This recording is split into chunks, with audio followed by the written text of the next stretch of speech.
del Toro is hands down one of my favorite creative people. I mentioned in my backstage booktube he was one of my top 3 favorite directors, but I also think he's genius when he's the executive producer, when he's the writer, when he's doing costume and design work. Pretty much if there's something del Toro has had a hand in, I'm probably pretty interested in it too. Which is why when I found out that he had a new TV show launching on October 25th, Guillermo del Toro's Cabinet of Curiosities, I was hooked just in time for Halloween. Given that his work is usually very moody and stylized, I felt like it was perfect for us to just revisit some of his older works. And then I'm thinking maybe we'll do a recap of each episode and see how the show itself does on its own. I thought we would start with some of del Toro's action films just so that we could get a broad spectrum of his work, and we're going to go ahead and start with the iconic Blade 2. So some basic background on Blade 2. It's one of del Toro's earlier works. The film released in 2002, and I feel like Guillermo del Toro had quite a few constraints on him when it comes to this particular film because Blade 2 is #1 a sequel, so it has to connect to the first movie both tonally and stylistically, but also it is based on a comic book, which to me makes this like a really interesting case of del Toro's work because he was constrained in so many ways. So an open question is, can you still tell that he was the person who directed this? Del Toro was chosen to direct Blade 2 because he was known for doing darker, scarier, more body horror themed things, and they wanted to make the Blade series more dark and gritty than it had been in the first one. And del Toro himself says that it was a lot of fun to make Blade 2, and he describes it as his dark metal movie. When I did Blade and I did Hellboy, it was sort of counter to everything that was being done. It was a time in which superhero movies were not dark, and I wanted to make them dark and make them adult. I love the first Blade, and I thought I could add a layer of savagery. I had interest in the superhero movie when it was not pursued by a large industry. I like to do things that are counter to what is being done.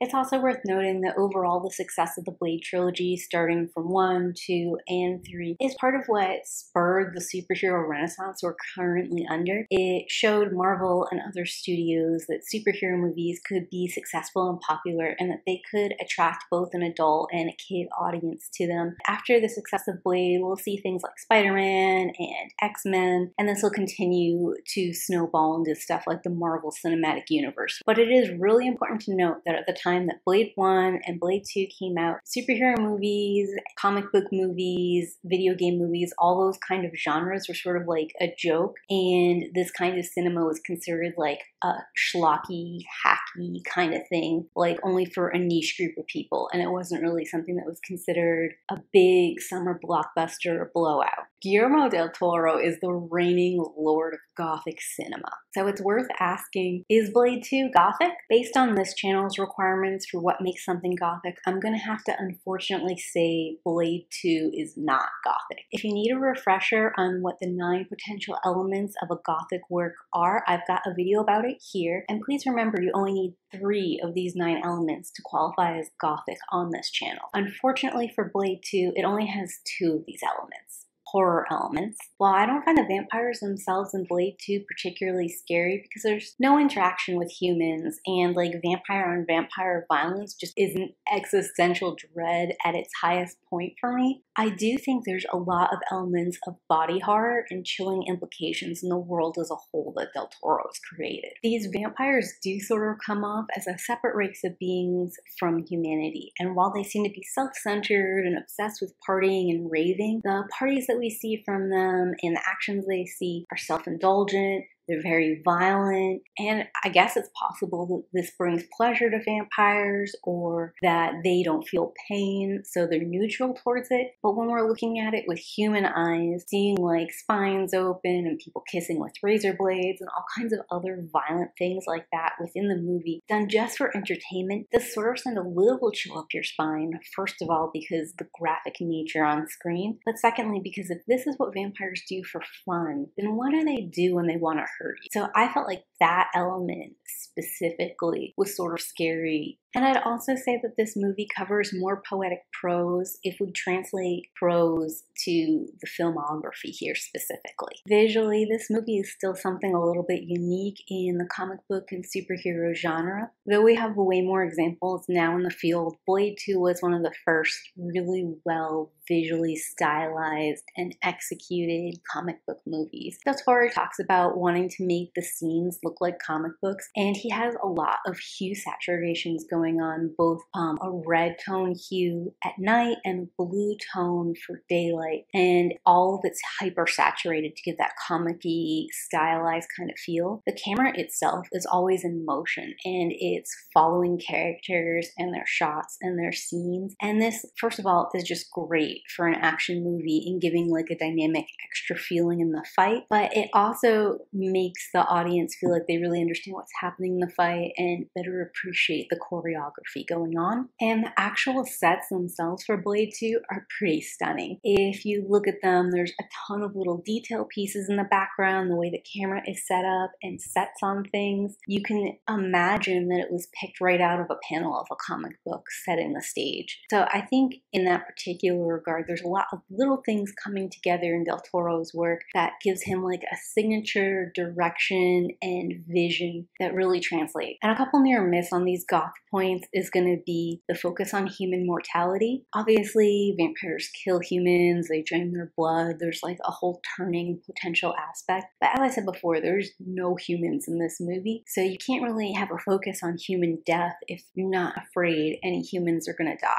And I guess I'd have to say there's technically a supernatural element because vampires, depending on which way you go, are either supernatural or science fiction in nature. I think this movie specifically has a line about both a virus and a genetic strain, so I guess they're going the sci-fi route on these vampires, but it doesn't really matter because the vampires being real and existing in this world is so established to be mundane. So there's no mystery or fear of the supernatural. It would kind of be like saying redheads are real in this world. Like, obviously we know there are people who have red hair. There's nothing magical or special about that except that it is a genetic quirk. So some of my personal observations while rewatching this film, the visuals here were just stunning. Almost all of my notes watching this film are related to visual technique, visual style, something going on in the scenery or the camera or the character design. I'd call this like an action, thriller, fantasy, dystopia, comic book genre movie, which is a mashup of a lot of things, and I think bringing the right pieces together and filming with the right kind of color saturation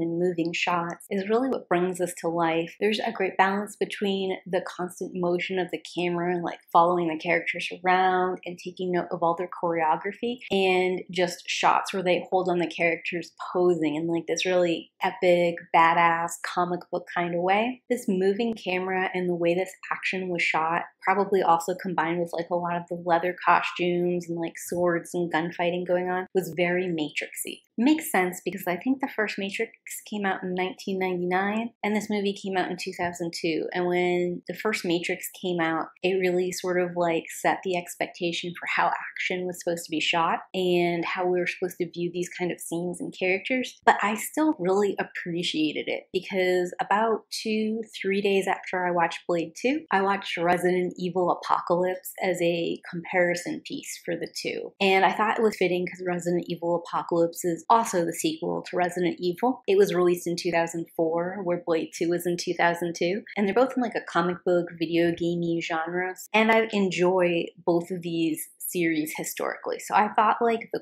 quality for these two would probably be on par and I'd probably see a lot of similarities, and I couldn't have been more wrong. Apocalypse compared to Blade 2 is such a hot mess. There's shaky camera everywhere. You can't follow any of the action scenes. A lot of the establishing shots are not like beautiful to look at or interesting or dynamic. Very 2000, and is a great little time capsule, but is not comparable at all to like Blade's 2002. Resident 2. And the special effects in Resident Evil Apocalypse, they're just awful, hard to look at. They're so ugly and unnatural and like stick out against all the other things going on. But when I was watching Blade 2, I found the special effects to be pretty good and to hold up really well. There were a couple elements of them that I thought like, I could probably get that effect on Final Cut Pro. But it was like one or two. The other thing about this movie is I love music. I think it fits all the action really well. I don't know exactly what you would call it, like electronic techno, but like techno has more variance in it, and I probably like it because that's like me in my teen years or whatever. But I love this kind of music. I like the intensity. When I hear it, I like want to get up and move, and I feel like excited and interested and engaged. And all those things are what you want when you're watching like an action movie. Moving into storytelling components, Del Toro opens with a mini adventure in a blood bank with two humans talking about donating their blood for money. And I thought this was like a really clever little bit of world building and made me really interested about the larger world Blade. So it seems like vampires have sort of integrated themselves into human society. Feels like we know about them and we're trying to coexist with them in some ways, like with this blood bank. And it's got like a little bit of messaging to it because it looks like only homeless people use this blood bank. It has like some ethical concerns about selling your blood and how often you can sell it and all that kind of stuff if you want to get into it. The style this area goes, it's like a little bit dirty and it has like some symbolism and some elements that remind me of like Nazi symbols and building architecture styles and whatnot. So I found it was really interesting that we were already sort of comparing vampires to Nazis and Nazi experimentation to the kind of like cruelties that vampires might commit on their human victim. All of this is really good. It told me so much about the world and about these vampires and about the place people are in, all in like this little engaging action moment. And there's a surprise turnabout in that mini adventure I won't spoil for you, but it also tells me exactly what this movie is going to be about and who my key players are. That I was a little bit disappointed when we go into the Blade part. Our color filter goes from this blue in the blood bank into this red when we introduce Blade, which I know is a night and day effect, but also is really cool because we were looking at a human perspective before, and now we're looking at a vampire perspective, Blade's perspective. And we get some pretty standard movie exposition. It was fine. I'd have preferred not to have the exposition, and there was some discrepancies, like the fact the first line Blade tells the audience is vampires are real. Yeah, I kind of already know that. I just watched these vampires duke it out in the last scene. And it looks like most people know that because those are humans donating to a vampire blood bank.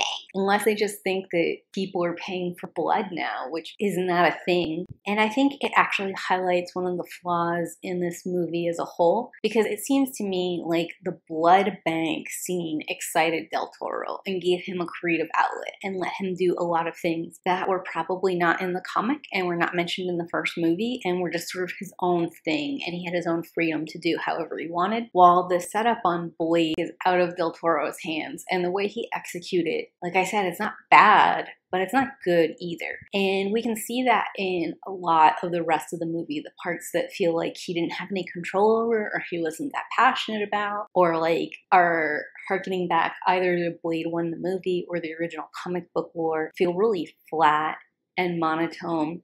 They feel average at best, and you can tell because other moments are really great and interesting and dynamic.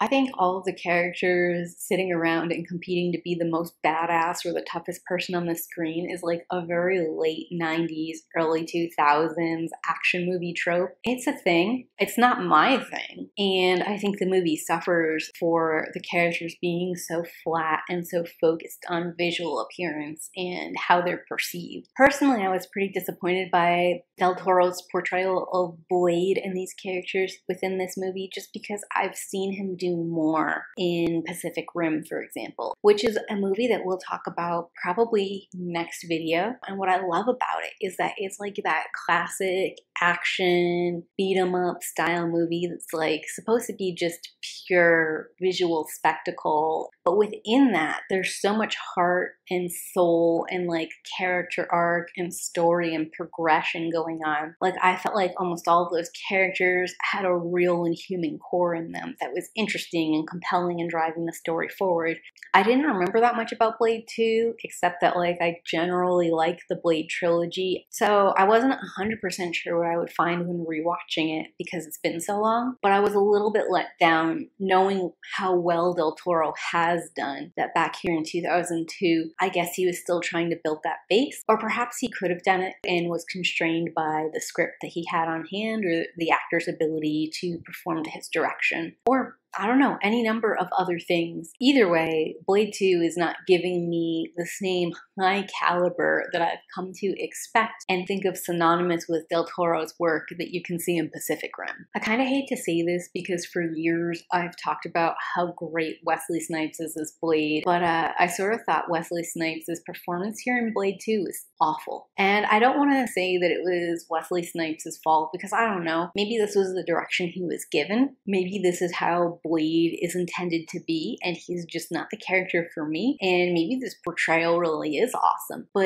it was so flat and monotone. Even things that you would expect like a tough, badass kind of character to do, like there were a couple of times where Blade was like one step ahead of his enemy. And you'd expect him to give like kind of like a cocky grin or like an arrogant little shrug or like head tilt or something. Nothing. Still like a dead fish. Or like sometimes, even though you have like a tough, badass character, you get a couple micro expressions here and there from them. Like when Wesley Snipes found his like old mentor buddy, that was a chance for him to get like a micro complex expression. Or when Wesley Snipes brought his mentor back and had to lock him up to try to like de-vampirize him or whatever, which wasn't even a thing I knew you could do in this universe and is never explained and is very weird. But he gives this like, I'm sitting you here, the shades come up at daybreak, so don't be here in the morning. This is another opportunity for like a complex expression or a little bit of hesitation before he closes the door, or any of these things that would signal that there's some kind of something going on underneath the surface. There's like a reason we went after this old man. It's because Blade loves him. He's loyal to him. They have a connection and a camaraderie. They owe each other something. The chance that even though Blade's found him, he still might die is something that he's like conflicted about, or even in mourning early on. You know, these are the kind of things that we could have seen from Blade while he was still like a tough, badass character. And perhaps most hilariously is the romantic relationship in this story between the vampire princess lady and Blade. Like, vampire princess lady is giving her best. I saw quite a few reviews where people were complaining that this actress was not a good actress.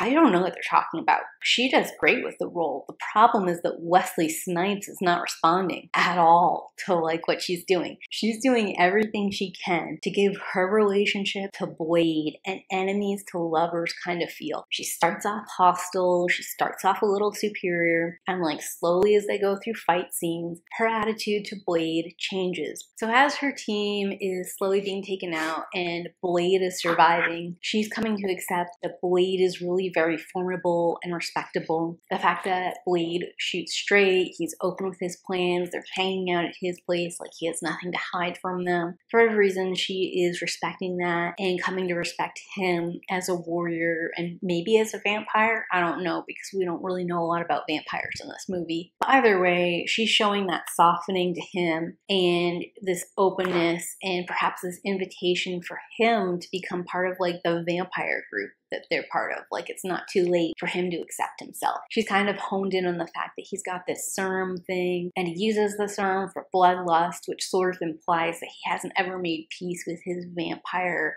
or that he rejects anything that makes him vampiric except for the strength that it lends him in these fights they're having. So she's sort of like reaching out to him, explaining how similar they are, explaining how she's made peace with herself and he needs to learn to do the same thing. I think she's giving it her all in these scenes to try and like establish some kind of romantic relationship or friendship relationship between the two of them. And Blade is just rejecting her and not responding at all. which would have been fine if, you know, Blade was supposed to be some kind of like asexual guy, or Blade was just so disgusted with vampires in general. But while Blade's performance is giving her nothing, all the other characters around Blade seem to believe that Blade is falling for her seduction, which, number one, she's not trying to seduce him. She's not giving any seductive vibes. But number two, Blade has given no indication of favoritism to her, of softening to her, or of interest in her, even though she's made overtures to him. Confused characterization, or like a poor acting performance, or like we're missing some scenes and context there. I don't know which one of those it is, and I don't know if it's a script problem, or an acting problem, or a direction problem, or just a missing scenes problem. Comes off like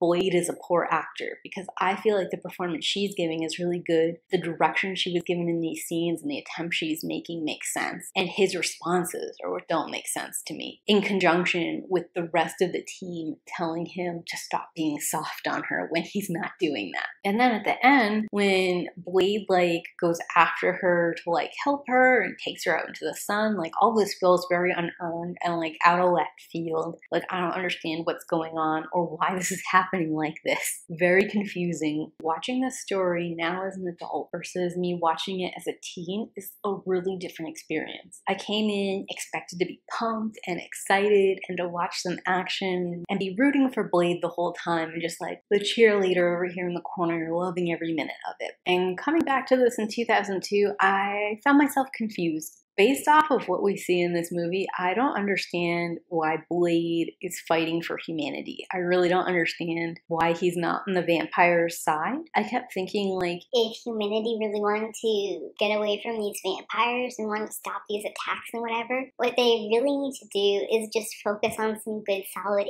infrastructure, and that would do worlds more than any kind of fighting. Which led me to believe that Blade is just a really stupid character in general. If he wants to fight and like be macho and stuff, it seems like he would be better off as a vampire. And if he wants to support humanity and protect them, he would be better off organizing a bunch of different infrastructure and engineering programs and then leading like defense and sentinel regimes versus just being this one rando vigilante out there in the night. And if you just accept that Blade is like a mortal enemy with these vampires, the way he has this easy agreement to the enemy of my enemy is my friend plan doesn't make any sense. Now, I know Blade justifies it later by saying he agreed to it because he wants to get a look inside the vampire's infrastructure, and he wants to like make note of their safe houses and their policies and procedures, which all seems very smart on paper. But the vampire nobility has got to know this. They've been fighting him for years now. They've got a squad dedicated to eliminating him. That's how many resources they've sunk into getting rid of this guy. So like they must be suspicious of his easy acceptance.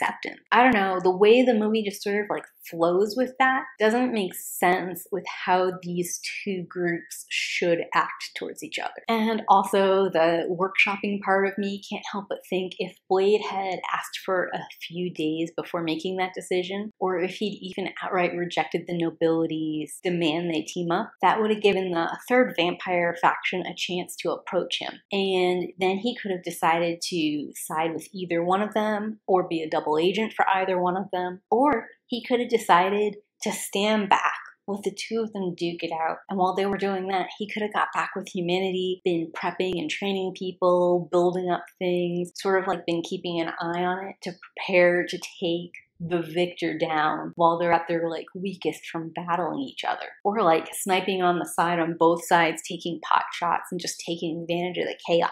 Those would have all been more interesting movies and would have been more clever than what Blade eventually does in this movie. And I know I'm asking a lot from a superhero movie by even suggesting those kind of ideas. Like even in today's standards, you wouldn't get a superhero movie like that. But you know, I'm just talking about what would be interesting and compelling and in line with Blade's character. The other main note I have here is like the princess vampire or a lady vampire or whatever. Nobody told her anything. They didn't tell her that her team up with Blade was temporary, or that they were planning to betray him at the end. They didn't tell her about her brother or the experimentation of the genetics. How is she this dude's daughter and apparently super high up and important and she doesn't know jack shit? That seemed like really fucking random and a little bit sexist. There's not a lot of women in this movie to start or a lot of female roles, which is fine. I don't have an issue with any of that, especially at the time that it was released. But on top of that, to also make her like only a love interest, and a love interest that Blade isn't even interested in, even though she's like trying her hardest, and to make her so unknowing or so out of the loop on so many things. I don't know, it felt like way and above out of the way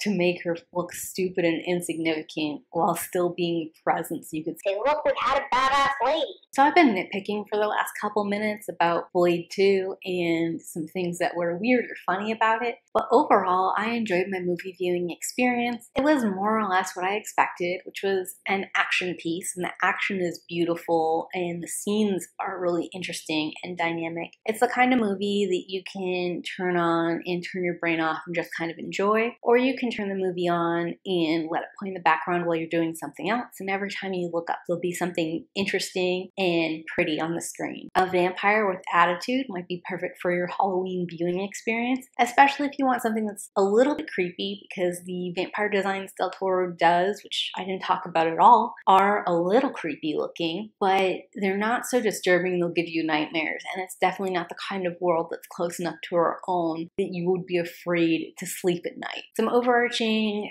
themes and techniques we'll be looking at throughout Del Toro's work. These big fantasy sets with really interesting visuals, a highly stylized visual experience with attention to set, costume design, and elements of world building that help lend to like a depth of storytelling and implied exposition versus overt statement of exposition. I think we'll be returning to underground tunnels or underground themes quite frequently in Del Toro's work, and shining a light on dark, macabre, and horrific elements in folklore, fantasy, but also mashing that and comparing that to our real world and a larger social community kind of position. Del Toro does have another comic book movie, Hellboy, but we will not be going over that in this particular retrospective of his work. We are going to try and get to The Strain though, which is a TV show that's an adaptation of his novels and comic books. So we will get to see something else comic-y and maybe compare the two and see what he does from one work to the other. The Strain is also interesting because it's a vampire comic, so it's going to be a really interesting one-to-one comparison between this Blade 2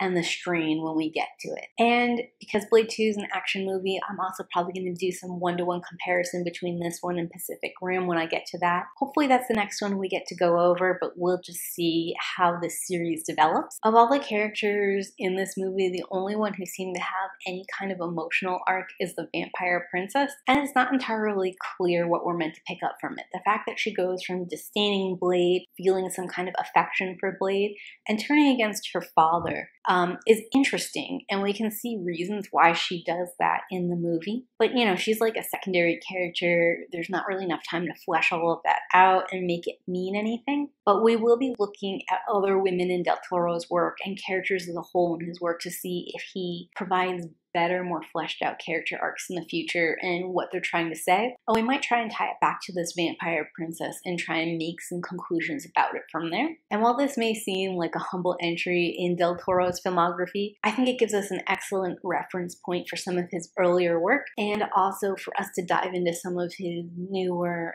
and further down the line kind of projects. So I can't wait to see hints of Blade 2 worm their way into future work. I want to thank you guys for sitting with me in this review and reflection on what is the greatness that is Blade 2. Have you guys seen Blade 2, and what did you think of it? Let me know in those comments down below. And as always, keep reading. Bye!